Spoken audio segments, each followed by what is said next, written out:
take my word for it. I live there. Come to Florida. Get pre-approved right now with my guy Michael Kotze. Call him at 561-441-2730. He's got Choice Mortgage and a great real estate team. Get pre-approved right now. Michael Kotze, 561-441-2730. Buy in Florida right now. Don't wait. Save money on state taxes. Make your move today with Choice Mortgage. Trust me, Florida is waiting. This guy's so good, he did my commercials in Florida too. Mike Kotze, 561-441-2730. A ride. Looking for ways to keep the kids entertained while traveling? Netflix Games lets them jump into fun, creative adventures at no extra cost. Everything's unlocked with your Netflix membership. From Paw Patrol Academy and Lego Duplo World to Barbie color creations and World of Peppa Pig. There's something for every little explorer. And you don't need Wi-Fi. Kids can play anytime, anywhere. Visit NetflixFamily.com/travel tips for all your kids' holiday entertainment. Let the Record Show with Judge Richard Weinberg, Suffolk County Republican Committee Chairman Jesse Garcia, and essayist and commentator Eric Levine on the Red Apple Podcast Network.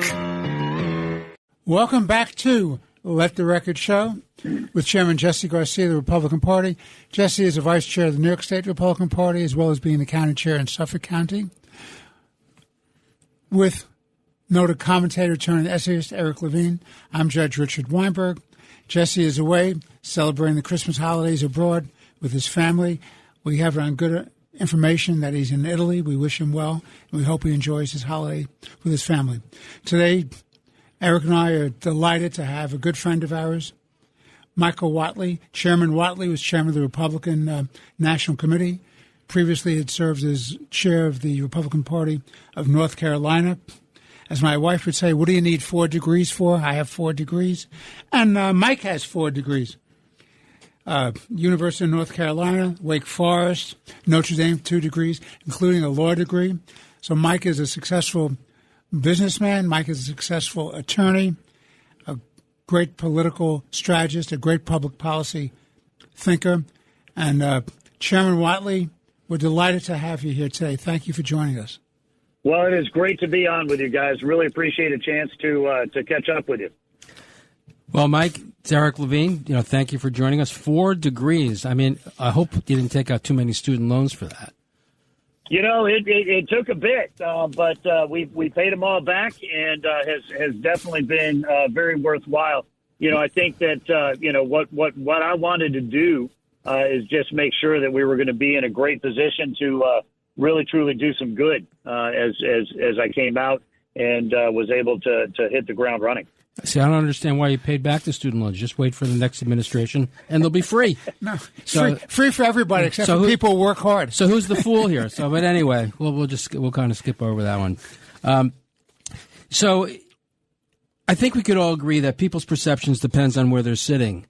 So at one point in time, as Richard pointed out, you were the head of the RNC, the Republican National Committee. You've led campaigns, and now you're running a campaign. Now you're running for Senate. So how has that changed your perception on how campaigns should be run, and which is more fun? Well, I think being a candidate is absolutely fantastic, and I'm very, very excited about it. I had, an opportunity in the last cycle to really help run President Trump's campaign, move around the country with him and with Vice President Vance, and really see, what a national campaign is all about, and truly. We're now living the results of that campaign with the most, I think, transformational term in our lifetimes of any president in terms of, how bad things were under Joe Biden with inflation, going through the roof, and grocery prices and gasoline prices and housing prices, going through the roof, and the world being a far more dangerous place because America was so weak.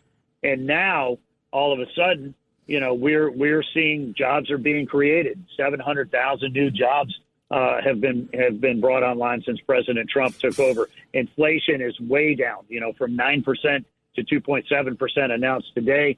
And America's respected again around the world. This is the real impact of an election, right? And elections really do have impacts. And so for me now to be a candidate is really amazing opportunity to represent the great state of North Carolina in the Senate and make sure that this state has a conservative voice and that President Trump, has an ally in the Senate.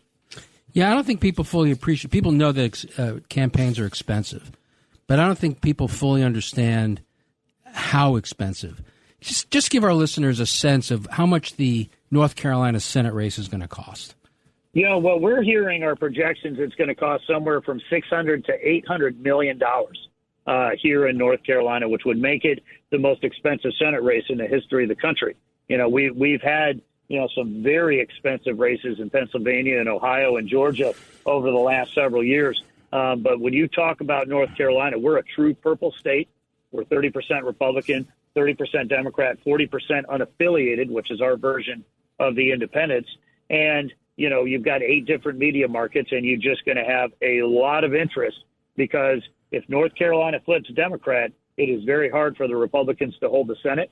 And if Republicans hold the Senate, if I hold this seat, then it's very hard for the Democrats to get control of the Senate. So all eyes are going to be on North Carolina. So just focusing on a couple of issues. I know one of the big issues you've been making down in North Carolina is the issue of crime. You've been quite outspoken about crime and the failure of your opponent, Governor Cooper, when he was in charge to deal with the issue. What's the difference in your two approaches to the issue of crime? Well, I believe that the highest, most important function of any government, whether it's a state government, a local government, or the federal government, is protecting its citizens. And Roy Cooper, when he was the governor, fought harder for illegal aliens and criminals than he did his own constituents. We go back to 2020 when Antifa and BLM were rioting and burning down cities all across the country. My opponent was out there marching with them. And he signed an executive order saying he wanted to reimagine law enforcement in North Carolina. He created cashless bail and pretrial release. He created a revolving door that put criminals right back out on the street after they'd been arrested. We're running a digital campaign right now. We call it Mugshot Mondays, where we are highlighting criminals who've been arrested and released more than 50 times under Roy Cooper's soft on crime policies. What I want to do is keep our kids and our communities safe. I want to make sure that our law enforcement has the tools that they need and that when criminals are repeat criminals, they're going to be treated accordingly. Yeah, we have a mayor-elect who is reimagining crime. He's for it. It's big joke. It's big joke. The joke is on the people of New York City. Exactly right. So I'm glad to hear that somebody is going to be in a position of power that is opposed to crime. That's refreshing. So the big issue in 2025, at the end of 2025, in the elections here was the issue of affordability. Today, if you listen to affordability and how it's defined by the Democratic Socialists of America, who really now inhabit the Democratic Party, it's all about free stuff, socialism. When you hear the term affordability, what do you hear and how do you deal with it? Well, look, what I would say is President Trump ran a campaign in 2024 based on affordability. We talked about grocery prices and gasoline prices and housing prices. We talked about inflation that was absolutely sky high, interest rates that were sky high. Like all of the issue sets that the president talked about last cycle, you could sum up as affordability. It's not this new concept that the Democrats just came up with, right? I mean, the fact is we need to get interest rates down. Well, Jerome Powell at the Fed refuses to lower those interest rates. President Trump has called him out on that. And we need a new chairman at the Fed who's going to be able to reduce rates. Inflation has come down from 9%. We saw 34% increased inflation over the course of President Biden's term. Today, they announced 2.7, where we beat expectations again, and the market, takes off because of that, right? But, we need grocery prices to go down. We need gasoline prices to come down. Thank God President Trump has unleashed American energy, and we're now seeing gasoline. I paid $2.49 a gallon in North Carolina just last night. That is dramatically better in terms of energy prices that have come down on his watch. So, we're not going to cede an inch as Republicans on the issue of affordability. My opponent, Roy Cooper, wants to talk a lot about health care costs. Well, you know what? They went up 57% on his watch as the governor. They went up dramatically between the first time he ran in 2016 and, later in 2024 when he stepped out. North Carolina has the highest health care costs of any state in the country because of his failed policies. So what we need to do is make sure that we're having the conversation on affordability, but we're not going to accept the premise from the Democrats that the affordability issue started on January 20th of 2025. What happened is all of those costs exploded when Joe Biden and Roy Cooper were in office. So one of the issues, though, that people, the Republicans, Speaker Mike Johnson in particular, has tried to focus people's attention on is wait till the big, beautiful bill kicks in on January 1 and the benefits that people across the country will reap. Is there something part of that bill in particular that the citizens of North Carolina will be able to benefit from? Well, look, I think you go back to what are the individual provisions in that bill that are so tremendously important. Extending the Trump tax cuts avoided the largest tax hike in the history of this country. And so every North Carolina family that's filing taxes is going to have a benefit. But then we also created no tax on tip, no tax on overtime, no tax on Social Security. These are provisions for working class Americans, working class North Carolinians. My opponent, Roy Cooper, said he would have voted against this bill. Of course he would have. This is a guy who vetoed 6 different tax cuts as the governor of North Carolina. This is a guy who voted for multiple tax cuts as a state legislator in North Carolina. This guy has never seen a dollar he didn't want to tax or spend. I've never seen a tax I didn't want to cut. Well, Mike, let me tell you some of my thoughts, and Eric will deny it, but I am the House Democrat. Nobody believes it, not even his wife. But the point is, people say to me, you call yourself a Democrat. And I often say, I call myself a Democrat because I was a Reagan Democrat, a common sense Democrat. My party has left me. I didn't leave my party. I'm still hopeful, properly, naively hopeful, that they'll come back to the center and have common sense. But I'm looking at the Democratic Party today. It has a big isolationist fringe. They don't understand the responsibilities of the United States to lead the coalition to protect Western civilization. They're statist in the sense they want government to take over large sectors of the economy. They give away free stuff and they cause the inflation. The budget deficits are in large measure Democrat deficits, and as is the big trillions and trillions of dollars of debt that we owe. And to me, the salient moment to me that I realized we were in trouble, and I want to get your thoughts about this, is Obamacare. And I remember that scene at the White House where Biden, then the vice president, leans over to Obama, then the president. He said, this is a big blank deal. And they said, this is the greatest thing since sliced bread. You're going to be able to keep your doctor, your insurance plan. It's going to reduce costs. There'll be plenty of doctors to service you and hospitals to service you.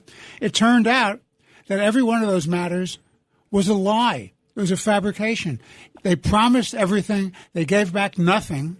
And having given back nothing, they inflated the costs of everything because one of the big factors in our economy is health care. I'd like to get your view on this. Well, look, you're absolutely right that when the Democrats passed Obamacare, they did not have a single Republican vote, and they promised it was going to lower health care costs. They lied. They promised you could keep your doctor. They lied, right? And so Obamacare has absolutely driven prices up dramatically over the course of its tenure. The subsidies that the federal government has thrown at this have been targeted towards the insurance companies, which have only padded the insurance company bottom lines.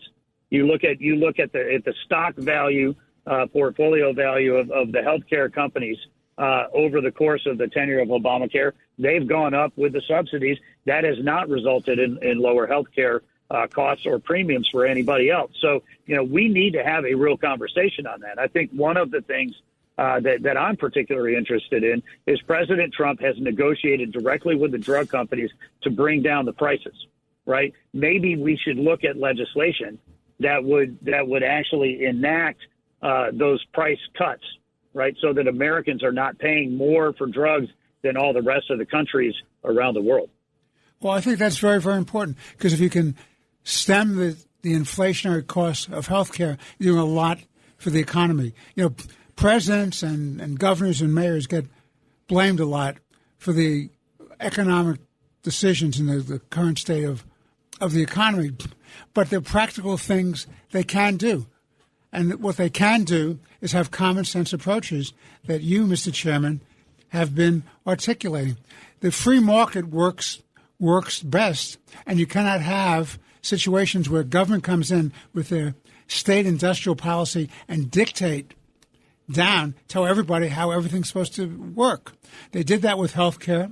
They've tried to do that with energy, particularly foisting electronic vehicles on people who don't want electronic vehicles, not understanding that you have to have a uniform policy of diverse energy sources, not just relying on wind and solar and abolishing fossil fuels or natural gases. And so it's very, very important that you have to have common sense solutions. How do you deal about that? Well, look, we need to have common sense solutions, like you said. We also need to have private sector solutions. What we don't need is command and control from the federal government who are trying to take over every company, who are trying to take over every industry.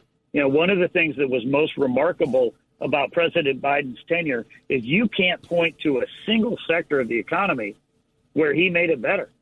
He went after the tech guys. He went after healthcare guys. He went after automotive and manufacturers. He went after energy producers. I mean, literally every single aspect of our economy, President Biden and his administration, the Democrats that were in control, went after him every single day. That is absolutely not how you're going to grow the economy. I think we need to have tax policies, trade policies, and regulatory policies that are going to allow our manufacturers, our small businesses, and our farmers to succeed and to thrive and to create new jobs here, right? We need to move our supply lines, here in America. We need to reshore our manufacturing, and we're not going to do that with a command and control government, right? Like my opponent, Roy Cooper, strongly supports the approach that Joe Biden took. He tried to put the Green New Deal provisions in play here in North Carolina and help drive North Carolina electricity prices through the roof, right? Thank God President Trump is unleashing American energy, and we're bringing those prices down. Well, Chairman Michael Whatley, candidate for the United States Senate, the Republican candidate in North Carolina, it's very important that people understand that we can only get progress if you have an agenda that makes sense. Wishful thinking and idle promises that are unfulfilled and cause damage are not the answer. And the way to win that is to ensure, and this is coming from the House Democrat, notwithstanding Eric's criticism of my comment that I'm a House Democrat, the only way to do that... I'm not criticizing. I'm just saying it's not true. No, you're criticizing my characterization. So I say, very simply, it's important to have people like Mike Whatley in the United States Senate. It's very important that the Republican Party hold on to the leadership and the control of the United States Senate and the United States House of Representatives, because otherwise they'll impede the ability for President Trump to protect our borders, to make us energy independent, to give real productivity to our economy and affordability to America. And I would add two words, Chuck Schumer. There could be no worse human being on the planet to lead the single most important legislative body in the world than Chuck Schumer. And that's why it's important to have Mike Whatley elected as the next senator from... so that John Thune can keep the job. Because John Thune is the best. He's a good friend of all of ours and a wonderful man. So, Chairman Whatley, if somebody wanted to make a contribution to your campaign, how would they do that? They can go to WhatleyForSenate.com. WhatleyForSenate.com. And we've got the links, we've got the forms, and we definitely need people to support us.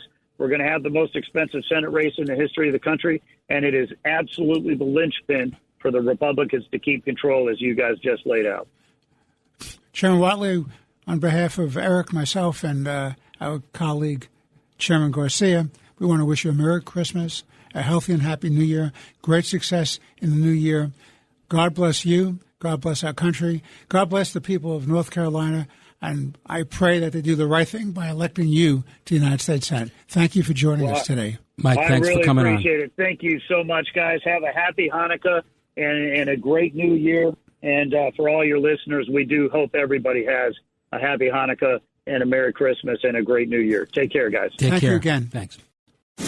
Thanks for listening to Let the Record Show with Judge Weinberg, Chairman Jesse Garcia, and Eric Levine. You can hear Let the Record Show Sunday mornings at 6. If you like the podcast, share it with your friends and listen anytime at WABCRadio.com and download the WABC Radio app. Hit that subscribe button on all major podcast platforms. Plus, follow WABC on social on Instagram, TikTok, Facebook, and X. See you next time for a new episode, so you never have to wonder. What the heck is going on here?